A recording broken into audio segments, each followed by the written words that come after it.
এখন আমার এরকম অবস্থা, মনে করো খাওয়াটাও চলে না। একটা ছেলে আছে, একটা ছেলের হাতটাও নাই।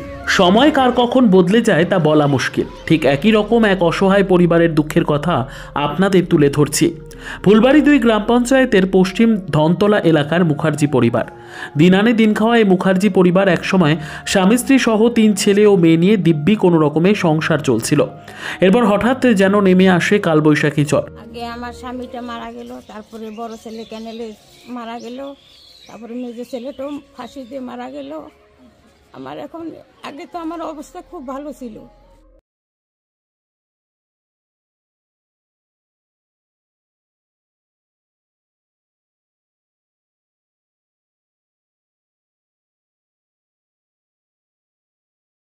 একের পর এক দুঃখের ঘটনা। মাত্র কয়েক বছর ব্যবধানে স্বামী বৈকুণ্ঠ মুখার্জি সহ মেজো ছেলে ও বড় ছেলেকে মিলিয়ে মোট 3 জনকে হারিয়েছেন অসহায় মহিলা দীপালি মুখার্জি। এরপর সংসারের হাল ধরতে মহিলা নিজেই কাজ করতে শুরু করেন। এরই মাঝে সময়ের সাথে সংসার চালানোর জন্য ছোট ছেলেও এলাকারই এক কারখানায় কাজ করতে শুরু করেন এবং ঠিকই কোনো মতে সংসার চলে যাচ্ছিল তাদের। এমন সময় আবারও ঘটে যায় এক দুর্ঘটনা। কারখানায় কাজ চলাকালীন ছোট ছেলের ডান হাত কাটা যায়। সেই সময় থেকে একের পর এক শোকের আবহে দীপালি মুখার্জি যেন অসহায় বোধ করেন নিজেকে এবং তার শরীরে বাসা বাঁধে বিভিন্ন রোগ। এমন পরিস্থিতিতে কি খেয়ে এবং কি করে সংসার চালাবে তা নিয়ে দিশেহারা হয়ে পড়েন। বাড়িতে খাবার না থাকায় পাড়ার লোকেদের কাছ থেকে সাহায্য নিয়ে কোনো মতে খাবার চলছিল। কারো কাছ থেকে শাকসবজি, হয়তো বা কারোর কাছে চাল ডাল। কি করবেন বুঝে উঠতে পারছিলেন না। তিনি সকলের কাছে চাইছিলেন যদি কোনো সহৃদয় ব্যক্তি তাদের এসে পরিবারকে কথা দীপালি মুখার্জিকে সাহায্যের হাত বাড়িয়ে দেন, হয়তো তাহলে তার ছেলেকে চিকিৎসা সহ সংসার চালাতে পারতেন তিনি। যদিও তাদের এই দুর্দশার কথা শুনতে পেয়ে তাদের পরিবারের পাশে দাঁড়ান শ্রদ্ধা ওয়েলফেয়ার সোসাইটির সদস্যরা। তাদের বাড়িতে এসে তাদের হাতে তুলে দেন কয়েক মাসের শুকনো খাবার, শাকসবজি, চাল ডাল, তেল, লবণ ইত্যাদি। এবং শ্রদ্ধা ওয়েলফেয়ার সোসাইটির কর্ণধার পূজা মুক্তার আগামীতেও তাদের পাশে সাহায্যের হাত বাড়িয়ে দেবেন বলে জানিয়েছেন। এবং তিনি বলেন, এই অসহায় পরিবারের পাশে আমাদের মতো আরও কোনো সহৃদয় ব্যক্তি এসে দাঁড়ালে হয়তো পরিবারটি কিছুটা স্বাবলম্বী হতো। তাই তারা চাইছেন সকলে মিলে সহযোগিতার হাত বাড়িয়ে এই অসহায় পরিবারটিকে বাঁচিয়ে তুলতে। আগে আমার স্বামীটা মারা গেল, তারপরে বড় ছেলে ক্যানেলে মারা গেল, তারপরে মেজো ছেলেটাও ফাঁসি দিয়ে মারা গেল। আমার এখন, আগে তো আমার অবস্থা খুব ভালো ছিল। এখন আমার এরকম অবস্থা, মনে করো খাওয়াটাও চলে না। একটা ছেলে আছে, একটা ছেলের হাতটাও নাই। এখন একটা ছেলে হাতটা দিয়ে কী করে কাজ করে খাবে? এখন আমিও পারি না। আমি ওদিন মেডিকেলে ভর্তি ছিলাম, আমাকে বলছে মাথার না রক বলে শুকায় গেছে। এখন আমাকে কলকাতা যাইতে বলছে। আমি কি করে কলকাতায় যাব? বাড়িতে খাওয়ার চলে না, ছেলেটার বউ আছে, বাচ্চা আছে, বাচ্চাটার দুধ লাগে সপ্তাহে গেলে। সংসার কি করে চলছে তোমার? এখন তো এই যে খালি কোনো রকম সেন্টারের থেকে চাল হয় না, ভাতগুলা দিচ্ছে, বাচ্চার নামে দিচ্ছে, আমরা খাচ্ছি।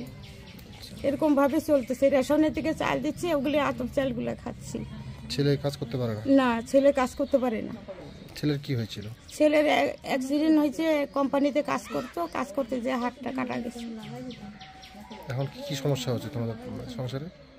সংসারে তো অভাব, খাবার দাবার নাই, এটাই। আজকে কি আসছে? আজকে দিদিরা আসছে, দিদিরা এসে আমাকে খাবার দিয়ে গেল 1 মাসের। কি চাইছেন আগামী থেকে যদি আরো সাহায্যের হাত বাড়িয়ে দেয় ভালো হবে নাকি? হ্যাঁ। আপনার নাম? আমার নাম দীপালি মুখার্জি। বাড়ি কোথায়? বাড়ি ফুলবাড়ি পশ্চিম ধনতলা কৃষ্ণ। দিদি আজকে কোথায় আসছো এবং কি বলবেন?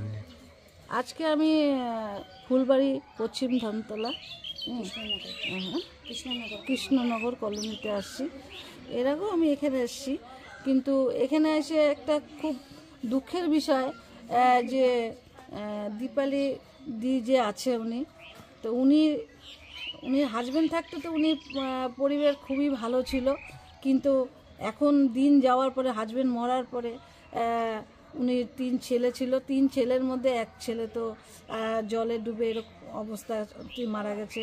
ছোট ছেলে, মেজো ছেলেও মারা গেছে। এক ছোট ছেলে আছে, সেও ছোট্ট একটা কারখানার মধ্যে কাজ করতো। সেখানে উনির আবার মেশিনের মধ্যে হাত কাটা পড়েছে, তাও ডান হাত কাটা পড়েছে। মানে বাড়িতে এমন পরিস্থিতি হয়েছে যে উনি মাসিমা যে কাজ করবে খাবে, আগে কাজ করতো কিন্তু কাজ করে যে এখন খাবে, তিনি নিজেই অসুস্থ হয়ে পড়ছে। তো উনি অসুস্থ হওয়া পড়াতে তার আশেপাশের থেকে যতটা পারে হেল্প করে, কিন্তু এমন ঘরের মধ্যে যে আজকে খাবে কালকে খাবে, উনি রাত গেলেই টেনশন থাকে যে কোথা থেকে খাওয়াটা পাবে। আজকে আমি যাই হোক, আমার এক ভাই আছে গৌতম, ওর দ্বারাই আমি খবর পেয়েছি, হ্যাঁ, পাওয়াতে আমরা এখানে আসলাম। কারণ আমরা যখনই এই ধরনের খবর পাই তো সাথে সাথে যাওয়ার চেষ্টা করি আমরা। তো যতটুকু আমরা পারলাম 1 মাসের এখানে আমরা খাদ্য সামগ্রী দিয়ে গেলাম, কিন্তু আশা করি যে উনির পাশে থাকার আমরা সবসময়ের জন্য চেষ্টা করব। এখন উনির ওষুধপত্র যেটা লাগবে সেটাও আমরা দেওয়ার চেষ্টা করব এখন। তো এই ধরনের আমরা লোকের পাশে থাকি, আপনারাও চেষ্টা করবেন এই মিডিয়াটা দেখে শেয়ার করে দিবেন। কারণ শেয়ারটা আমি এই কারণেই করছি যে আমি আজকে এখানে এসে পৌঁছালাম, আমার এটা দেখে আরও যদি 10 জন এসে এখানে পৌঁছায় তবে আরও উপকার হবে। আমি চাই উনি আরও উপকার পাক, কারণ আমরা মনে করেন একদিন দিলাম, আরেক দিন এসে আরেকজন দিল, তবে ইনির যে পেটের খিদাটা, এই খিদাটা উনি মিটবে। কারণ উনিও কাজ করতে পারে না, উনির ছেলেও কাজ করতে পারে না, তবে খাওয়াবে কে? তো আমরাই সবাই মিলে আসুন, এর পাশে দাঁড়িয়ে কেউ 1 মাসের দিল, আরেকজন কেউ 1 মাসে, যে যতটা পারবে, 1 মাসেরই দেওয়ার এটা কোনো প্রশ্ন না, যে যতটা পারবে ইনির বাড়িতে এসে ইনিকে পাশে দাঁড়িয়ে যতটা পারবেন সাহায্য করার আমি আপনাদের কাছে অনুরোধ থাকলো, আপনারা আসুন ইনির পাশে এসে দাঁড়ান। নমস্কার, আমি ভক্তিনগর শ্রদ্ধা ওয়েলফেয়ার সোসাইটির পক্ষের থেকে সবাইকে আন্তরিক ভালোবাসা ও শুভেচ্ছা।